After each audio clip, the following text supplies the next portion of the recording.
welcome to the show from wherever you're watching across Africa and beyond. Now this week we host Ugandan medical doctor, businesswoman and investment expert, Dr. Maggie Kigozi. She shares her views on development, youth and leadership in Africa. We also get your views on the issues. And we have Africa's top 10. You're watching the Africa Leadership Dialogues. I'm Julie Gichuru.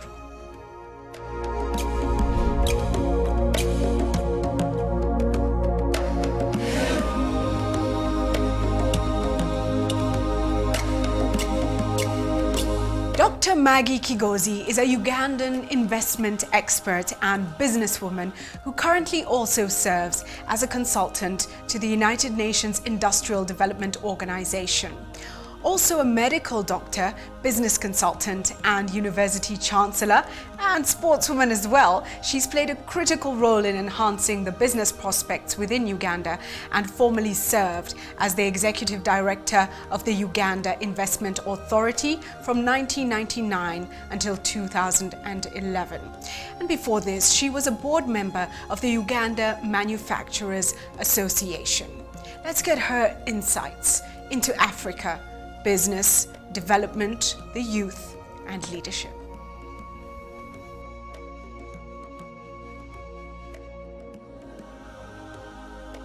Thank you so much, Maggie, for making time for the Africa Leadership Dialogues. Thank you. Now, you are an accomplished woman. I can say that without flattering you. It is what you have done in your life in terms of business, in terms of your work with government as well. So let's start there. What's your experience been in terms of leadership in the various roles you've played as an African so far? I have been a leader, I guess, most of my time. I am a medical doctor by training. So as a doctor, you're a leader. You lead the group of nurses, a team of this and the other. So yes, I have been a leader. But I think more clearly in the private sector, coming in to work with the Uganda Manufacturers Association, representing my company, which is Pepsi in Uganda, is when I first really took a leading role in the corporate world as chairman of the sector subcommittee, which deals with the nitty-gritty of the problems the private sector is facing, which you need to address with government. And so that was my first leadership role in dealing with government for the private sector. And from that, I then moved to actually work for government, being the face of the private sector in government as executive director of the Uganda Investment Authority and the face of government in the private sector. That's the role that I used to play, and yet it's not an easy one. The private sector wants you to move like the speed of, like yesterday. They want everything done yesterday and in such a hurry. And then you're dealing with a bureaucratic government, the regional government of East Africa, and, results are slow. It's very interesting that you're literally astride both worlds and trying to pull them along together.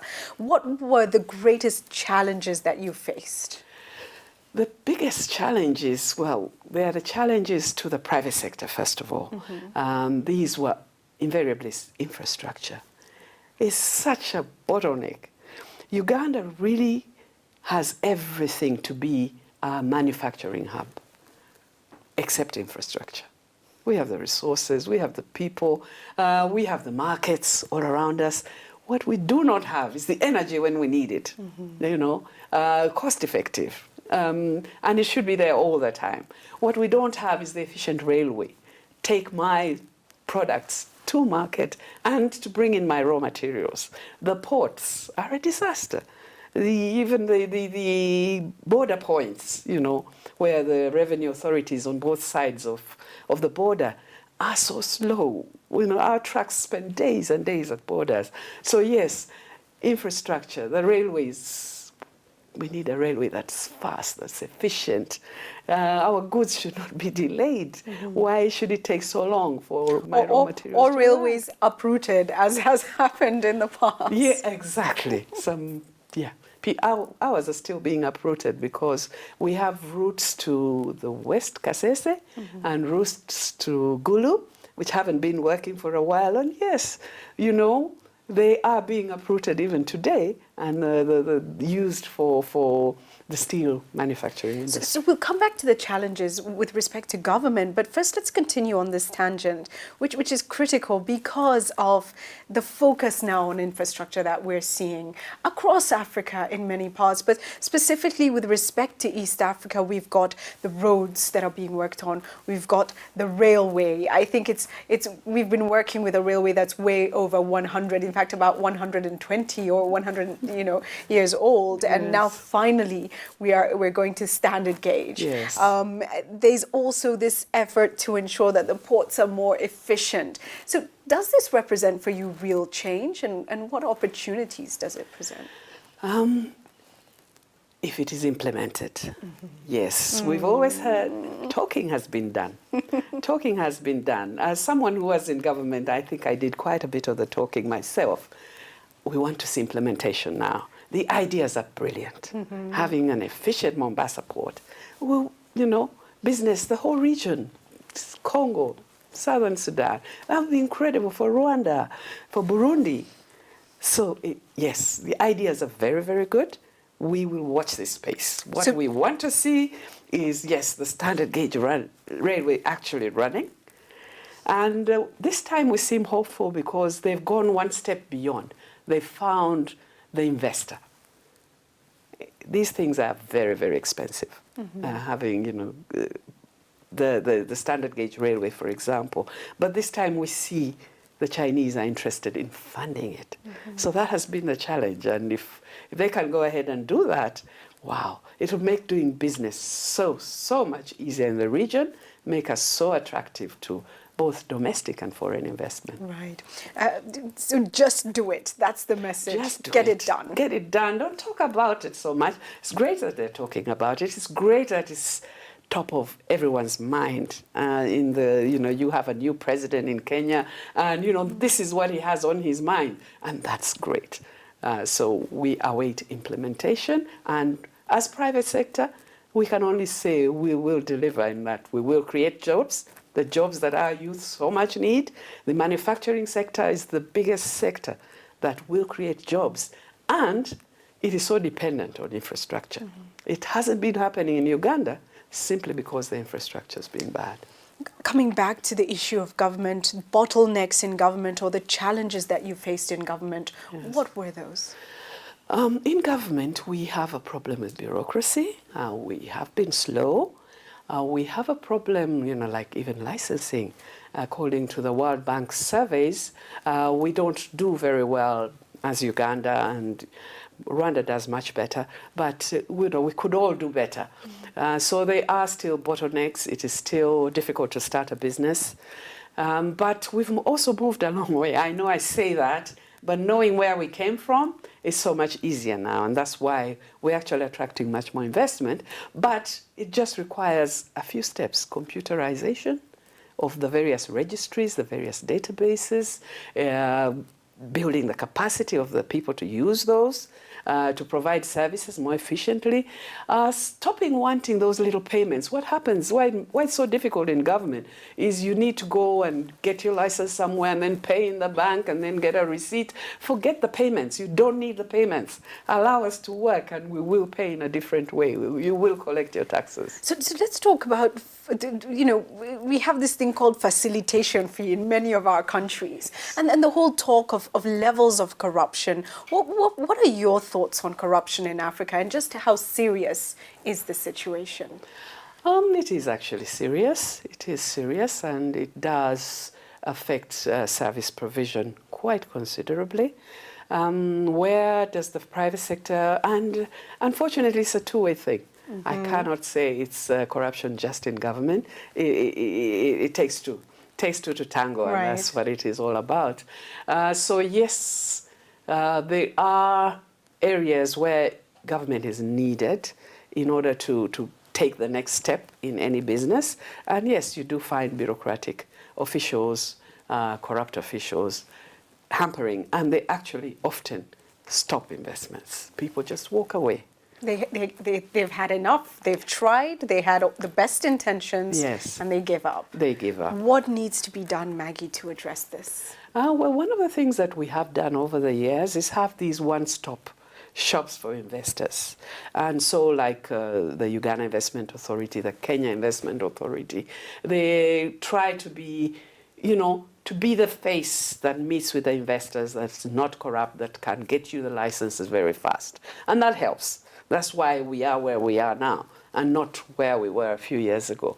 So it played a role. Played a role. It plays a very key role in helping. But these are the bigger investors. The SMEs, the micro projects, do not go to the Uganda Investment Authority. Or, they don't need to. And they face the bureaucracies. And yet it's the SMEs, it's the small ones that will actually drive our economies. Most other continents have been able to grow the way they have because of the small and micro businesses.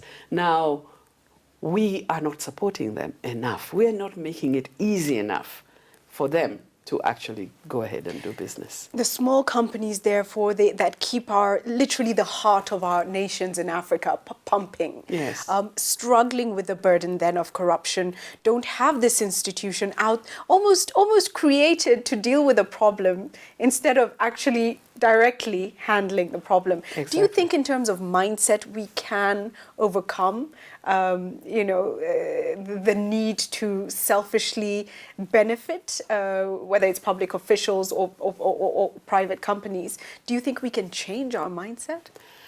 I think I'm already seeing a mindset change. First of all, there requires to be understanding that the people who do create wealth are the private sector. No one else creates wealth. We all distribute what the private sector has created. Now, a lot of officials in government think, they're very important. And they don't realize this small SME is actually going to contribute to their salary.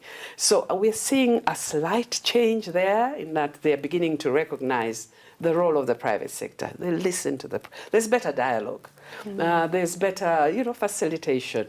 But we need also to be very strong on the institutions, on the institutions that deal with corruption. I think in Uganda we have the Inspector General of Government, we have, of course, the police, we have the Auditor General for government, and we have the PPD on procurements. If we do not really make these institutions strong. They've got to be strong. They've got to be able to do their part. They have a role to play, and that's to supervise, to monitor. We also have civil society.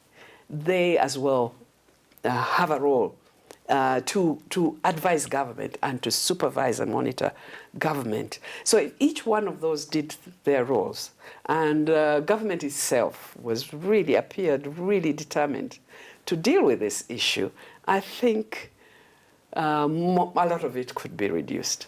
What is the role of the ordinary citizen in helping this agenda, pushing this agenda along? The ordinary citizen is, of course, very heavily involved. It is this stems from many sides, and often from you and me, from the ordinary citizen that you're talking about. His role really is for himself to decide, I will not be corrupt. It starts with me. It starts with me. I will not be corrupt. I will not pay anyone. And I will not ask for payments from anyone. So yes, it starts with us. And then if someone does it, it's inconvenient to go and report to the police. You know how time-consuming that would be. If I have to go to the court, well, I might as well just pay. That's the way. It's simpler for us as ordinary citizens to say, let me just pay 20,000 or whatever. But that is what we have to say no to. And we have to accept that, yes, although it's inconvenient, I'm going to the police. Although it's inconvenient, I will attend the court cases. We don't. We will attend the first one, the second, they call you the third time, oh, I'm tired of this. And the corrupt officials get away with it. So interesting you say that. If Wangari Maathai did not fight for our forests, and it would have been convenient for her to give up. Looking, at many other examples of Africans who've stood up and said, I'll do it the hard way. Nelson Mandela and others who could have said, you know what, maybe it's easier not to fight the system. Yes. So as individuals, we've got to ask ourselves perhaps, what role do we play in building the continent? Exactly. Stay with the Africa Leadership Dialogues.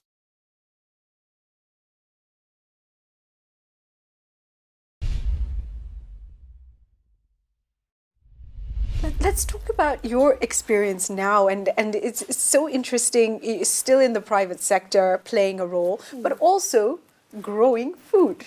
Yes. Tell us a little bit about that. What inspired you and made you think, look, I'm going to go into this area? Production. I am a business person. I've been talking business for the last 11 and a half years to globally about the business opportunities in Uganda and our region. And the number one opportunity that we really have, especially as Uganda, is agriculture and food production. First of all, the markets are great. Rwanda, Kenya depends on us. We're the biggest suppliers. So does Rwanda, so does Southern Sudan, so does Congo. So the markets are there. They even come and pick the food that you've grown from your farm. That's how good the market is. You're ideally placed as a country to serve all of those. Plus, we have 48% of the arable land. It's in Uganda. We have rain, climate that you only dream about. So yes, it's a very good business opportunity for me to be growing food. Not only growing it, I'll be too embarrassed if I grew what the ordinary farmer was growing. Without processing? Without processing. So yes, my farm is quite new, but certainly value addition I need to process. And of course, export is one thing, but regional export is actually very easy. So I would not target, the European market or the other markets, just the region. African markets within the region are enough. They are more than enough. To build incredible wealth for farmers. Just talking to a young generation, many young people who don't have jobs, maybe haven't been able to go to university, but don't think that agriculture is the in thing. What would you say? I'm just like them. Okay. We were brought up, my grandfather was a big farmer, and my family grew things, but we were brought up to say, yes, we are farmers. I'm sending you to medical school. Don't you ever step one foot onto You won't be a farmer. You will not be a farmer. That's how we were brought up. And yet, in Uganda, we, the elite, own the land. We have people who have, 1 square mile, 2 square miles, so many acres. And they're seated in offices, working on these day-to-day jobs, earning 1 million shillings, 2 million shillings, and sitting on huge acreages of land. So there's that. Now, you're not allowing the small farmers in the village to get onto your land. It's my land, right? At the same time, you're not using it. And there's this desperate need for food everywhere. So yes, the young people, this is your opportunity. Go back to that land which your father gave to you, you inherited, you have it already. The market is there. And you have the brains and the capacity that your grandmother did not have. Yes, we looked at our parents putting a few things and it wasn't impressive. But go and look at the commercial farms now. Look at what people like those big companies have been able to do with a commercial farm. Run as a business.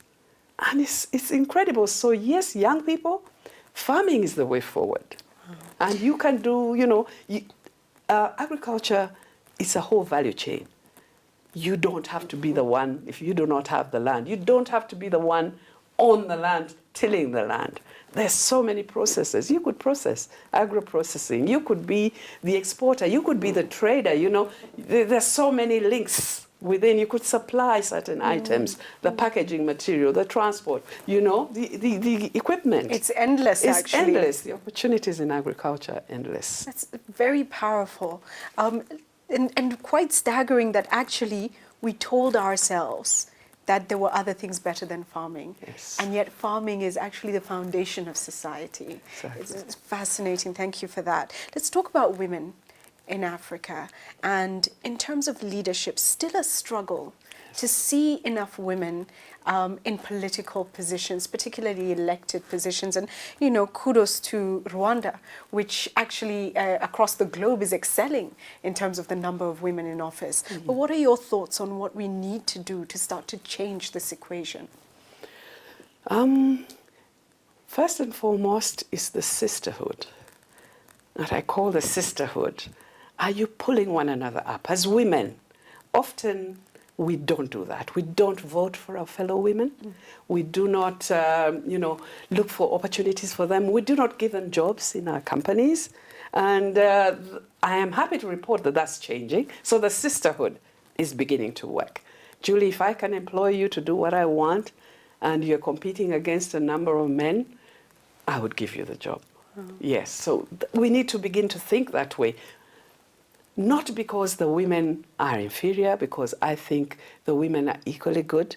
They've had the same educational background. They just work differently.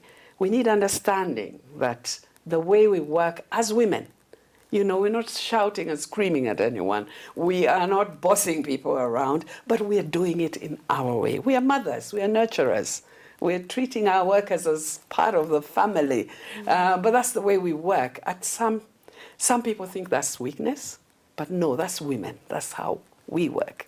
And we do very well in that. So we need capacity building as women. We need knowledge. A knowledgeable woman is an empowered woman, is a confident woman, and she will speak up.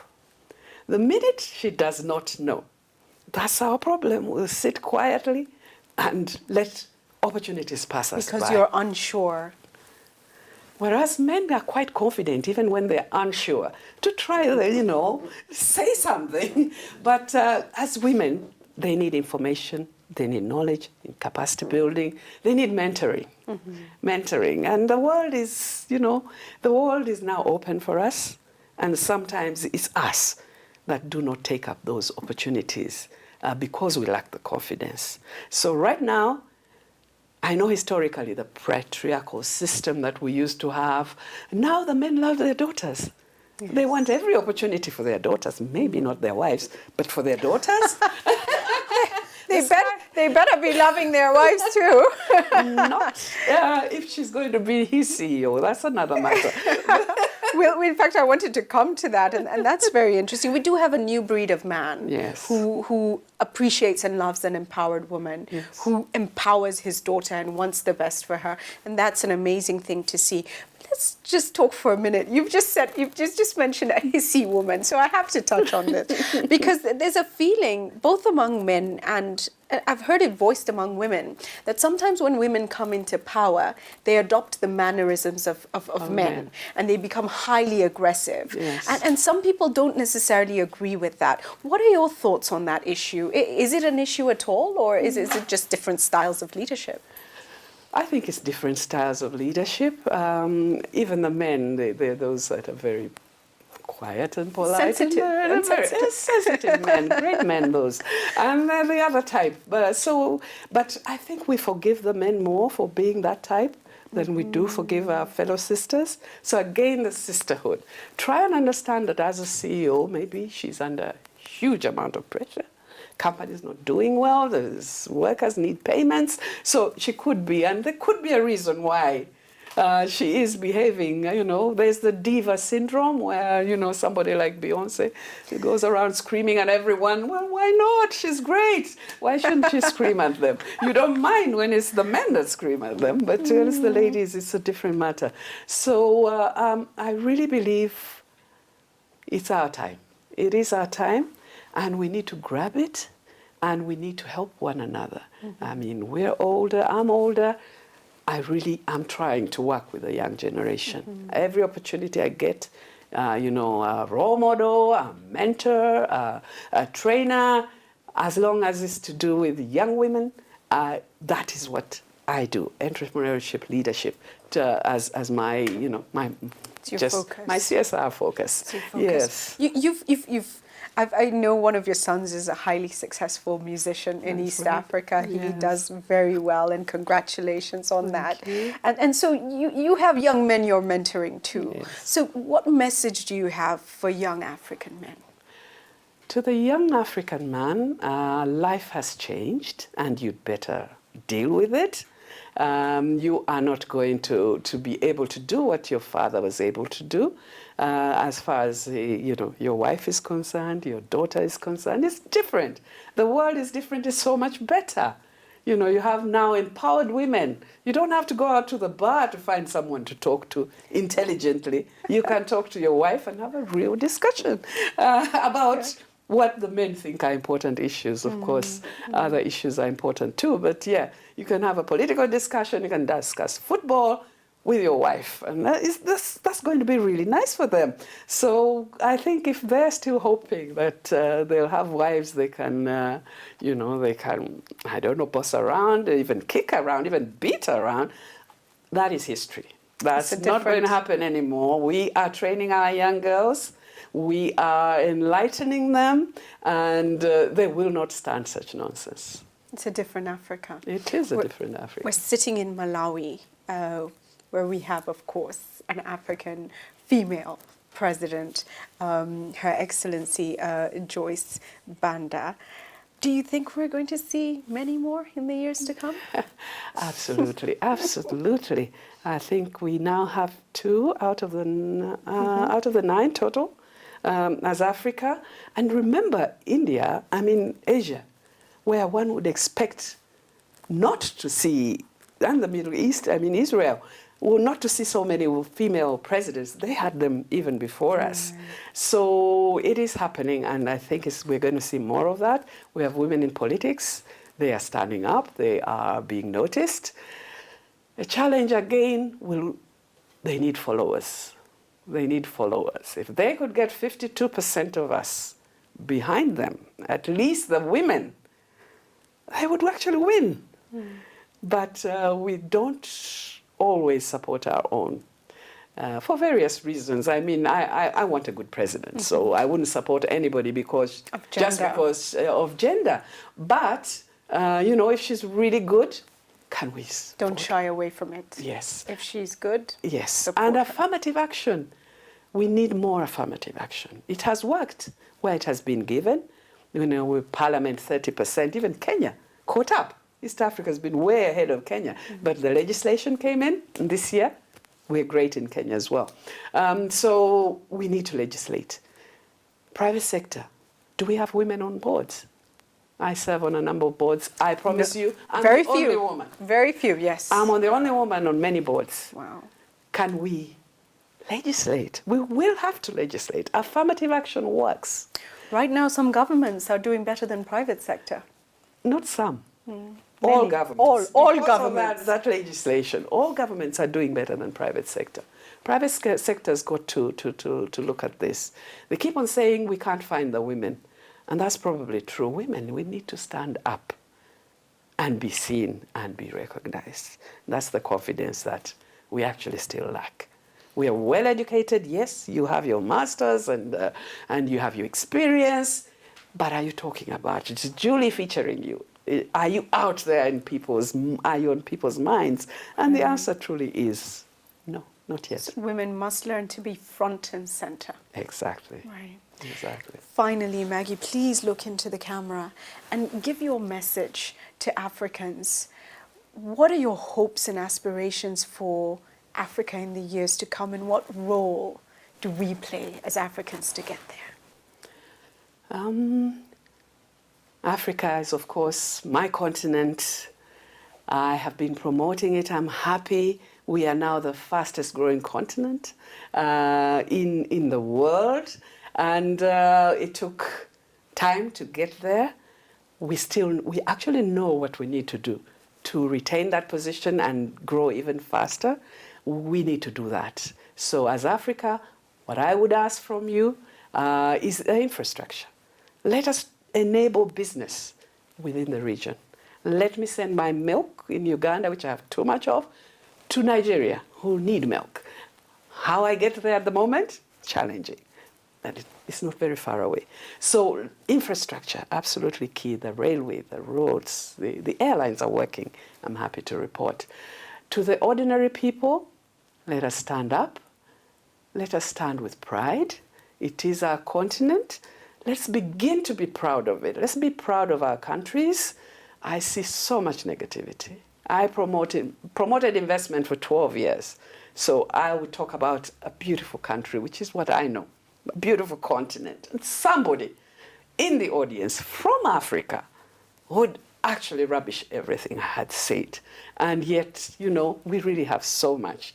And the mistakes of others are not the mistakes of our continent. So let us have that positivity. And, you know, when you think positively, you will achieve, you will get to where you want to go. Thank you very much. It's been an absolute pleasure, Maggie. Thank you. Good meeting you, Julie. Great, thank you. Stay with the Africa Leadership Dialogues.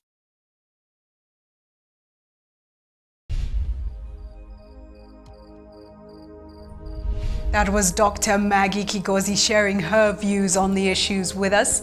What are your thoughts, though? We're going to hear them in just a moment. And thank you for keeping the engagement going on various different platforms. Let's see what you have to say. This week, we asked you, in your own view, how can Africa tap into the youth dividend to foster economic development? Anthony Nyasimi says, African youth population is full of high energy, creativity and talent which are key to future prosperity. With 200 million people aged between 15 and 24, Africa apparently has the youngest population in the world. Engaging African youth actively in continental development agenda is beneficial both to the youth and society in general. Lucy Wanjiro says, apart from skills and training, the youth need mentorship. Serious, structured, and deliberate mentorship programs will help them overcome challenges posed by lack of experience and keep them focused on the ultimate goal. My name is Moses Moshemi, watching from Nairobi. I think the best way African countries can tap into youth dividends, hence fostering economic development, is by empowering and enabling the youth to influence national policies in their countries, to become positive agents of change, and to also provide them with platforms to improve and implement their initiatives that target social, cultural, economic, legal, and environmental issues that they are committed to. Thank you. To join our conversation, go to our G+ page, Africa Leadership Dialogues, on Facebook, Africa Leadership Dialogues, on Twitter, @AfricaLD, and on WhatsApp, send your video comments to +254 715 816 033.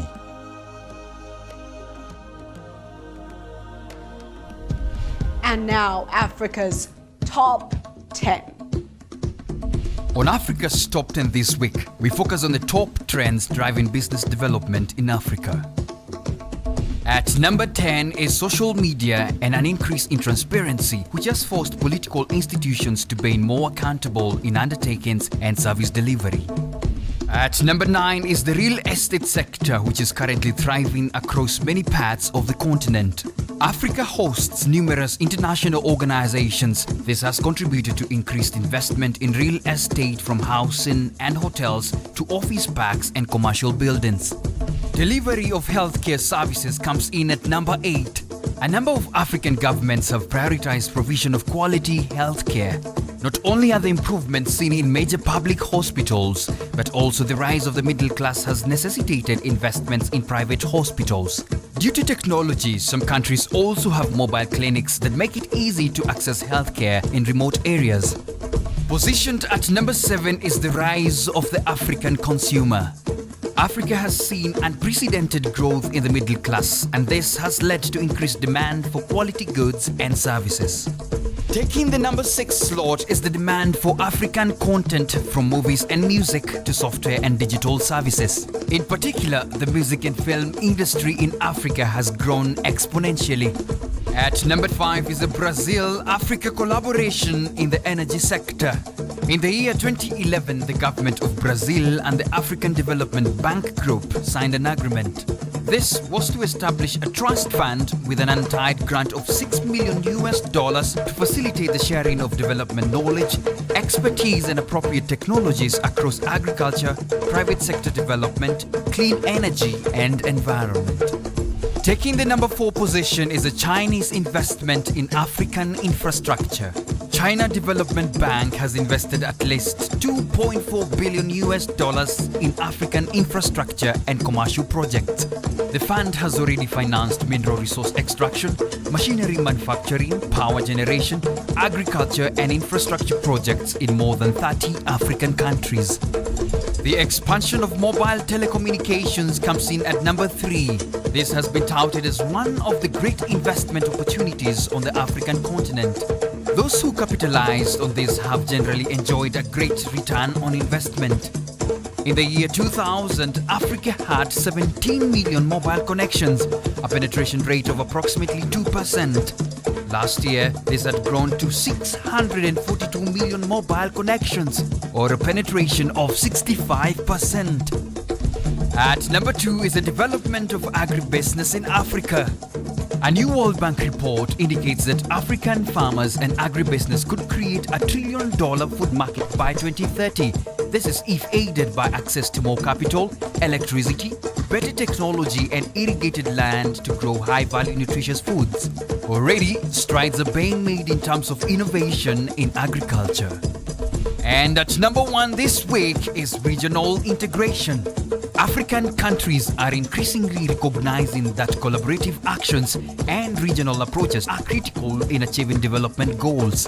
Some benefits of regional integration include integrated or harmonized treatment of transboundary issues such as trade, regulatory frameworks and policies, regional infrastructure, cross-border issues, and management of shared natural resources. And that's Africa's Top 10 this week. And we close the show with the words of Yao Nsarko, who's been a guest on Africa Leadership Dialogues. He's the Managing Director of Unilever, East and Southern Africa. And he said, "There's no such thing as African excellence. There's one definition of excellence, which is world class." And so, in business, what are we measuring ourselves up to?